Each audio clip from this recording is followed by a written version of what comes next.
আসসালামু আলাইকুম বন্ধুরা। আজকের ভিডিওতে আপনাদেরকে গ্যাং সুইচের ইনপুট এবং আউটপুট দেখাবো।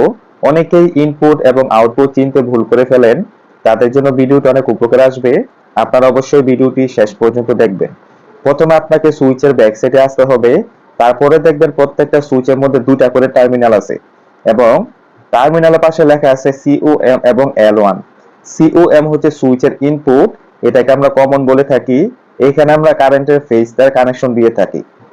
আর L1 হচ্ছে সুইচের আউটপুট, এখানে আমরা লাইট অথবা ফ্যানের তার কানেকশন করে থাকি। এখন এখানে চারটা সুইচ আছে, চারটা সুইচের ইনপুট আমি কিভাবে কানেকশন করব সেটা আপনাদেরকে করে দেখাচ্ছি। এখানে দেখুন, প্রথম সুইচের কমন থেকে দ্বিতীয় সুইচ, তারপর দ্বিতীয় থেকে তৃতীয়, তৃতীয় থেকে চতুর্থ, এইভাবে চারটা সুইচের কমন আমি একটা তার মধ্যে শর্ট করে দিলাম। তারপর একটা কমনের সাথে আমি ফেজ তার কানেকশন করে দিলাম।